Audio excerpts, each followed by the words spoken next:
Hi BookTube, welcome back to the BookTubePrize channel. My name is Robert, and today I want to introduce to you 6 new acquisitions that are novels submitted for next year's BookTubePrize in the translated fiction category. The first novel is called Bug by Giacomo Sartori, translated from the Italian by Frederika Randall. In the singular world of the young, deaf narrator of Bug, there are just a handful of people who try to understand him when he gets into trouble at school.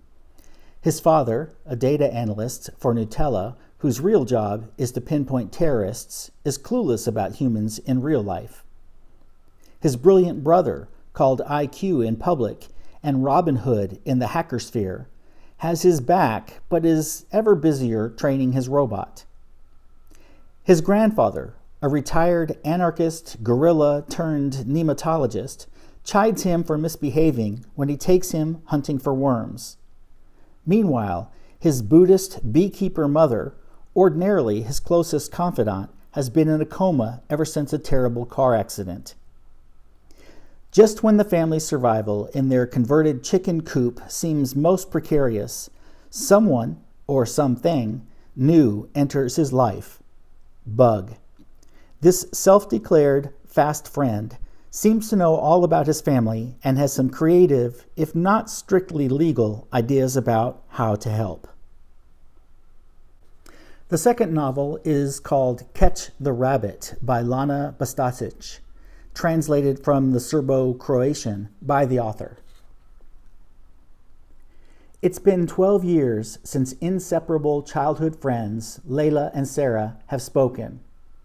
But an unexpected phone call from Layla thrusts Sarah back into a world of memories, language, and relationships she's tried hard to forget. Despite the years of silence between them and the distance between Dublin and Bosnia, Sarah can't resist Layla's demand to return home. After 20 years, Armin has been found. Layla's brother, who's been missing and presumed dead since the war, is in Vienna, and the two women drive from Bosnia to find him.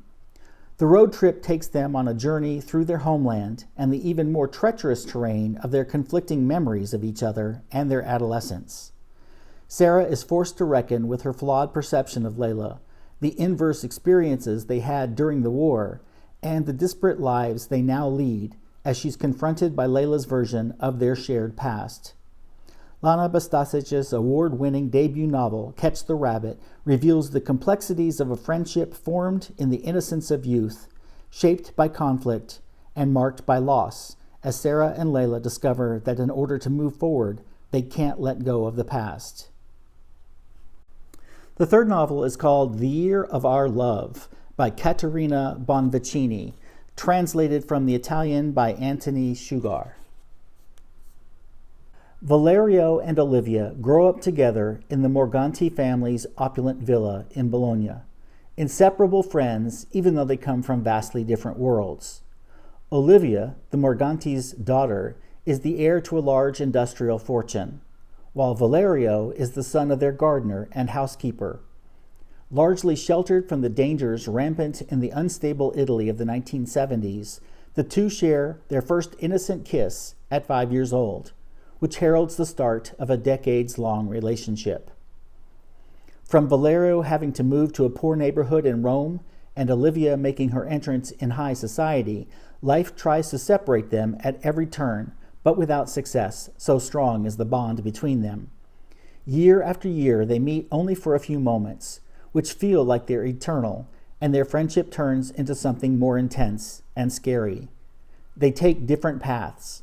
Olivia travels the world looking for herself, while Valerio devotes himself to a high-status career that doesn't satisfy him in a country that is quickly losing its identity in the political crises of the Berlusconi era.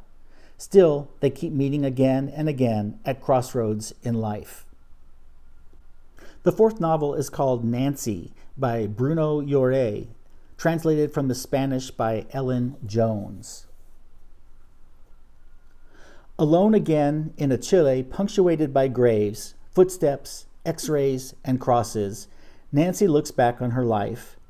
Before her cancer, before her husband's ridiculous death, Before she fled home, hidden in the back of a truck, she spent her youth at Playa Roja, hearing the rumors of disappeared girls and dead boys while swimming alongside her friends and the creepy old gringos.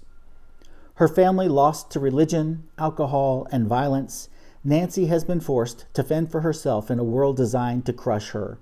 She keeps going, despite it all. And now, recounting her story from her deathbed, Nancy takes this life in her hands, shapes it anew, and turns it into something else. Not a mere calendar of crossed-out days, but a wholly original testament to the quiet dignity of a difficult journey. The fifth novel is called Femme by Magda Cârneci, translated from the Romanian by Cotter.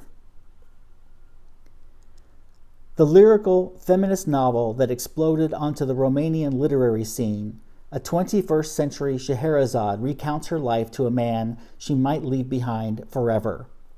In this modern classic of global feminist literature, the only novel by one of Romania's most heralded poets, a woman meanders through a cosmic retelling of her life from childhood to adulthood with visionary language and visceral detail.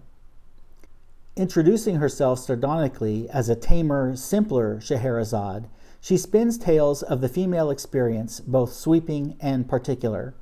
Her stories invite the reader through a dreamlike thread of strange images and passing characters, from the small incidents of their lives together to the intimate narrative of her relationship to womanhood, crescendoing in a fantastical vision of love, loss, and femininity. And the sixth novel is called Voices in the Evening by Natalia Ginzburg, translated from the Italian by D.M. Lowe. After World War II, a small Italian town struggles to emerge from under the thumb of fascism.